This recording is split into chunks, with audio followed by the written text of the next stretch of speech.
Overnight, a Democratic Texas lawmaker spent the night on the state house floor. She's still there. State Representative Nicole Collier is one of the dozens of Democrats who returned to Austin, Texas yesterday after they had left the state to protest the Republican redistricting efforts that have been going on as we've been tracking. Collier refuses to go along with a Republican demand that the Democrats who left the state now have a law enforcement escort if they leave the Capitol grounds until the House reconvenes. Most Democrats complied, signing what they called permission slips. Collier said this about why she would not.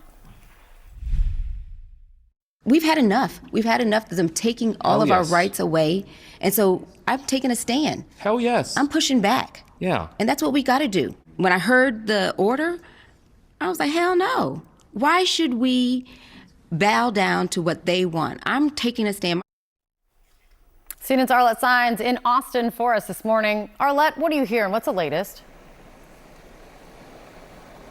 Well, Kate, this move is certainly keeping the redistricting conversation in the spotlight. But what State Representative Nicole Collier is doing here is protesting this requirement that the House Democrats agree to being under police escort until they return to the chamber on Wednesday morning. The Texas House Speaker announced this yesterday when they had returned, saying that they would be confined and locked into the House floor unless they signed a written agreement. Now, the hope from the GOP is they want to make sure that they don't have another quorum break and can actually get to this redistricting bill. But Collier has said that she will not comply with that request, describing it as authoritarian. So she has spent the night on the Texas House floor. There have been other lawmakers like State Representative Jean Wu who have joined her in support. But aside from this sign of protest, there is little that Democrats can do in this moment to stop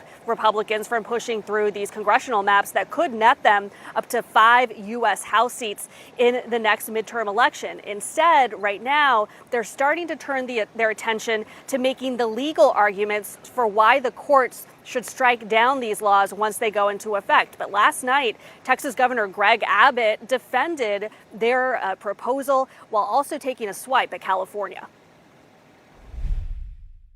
What the Democrats have done is disgraceful and potentially illegal. I'll tell you this much. If California dares to try to squeeze out more Republicans, there are going to be lawsuits that will overturn that. What I can tell you in the state of Texas, the 5 Republican seats that we are adding, they are going to withstand legal challenges.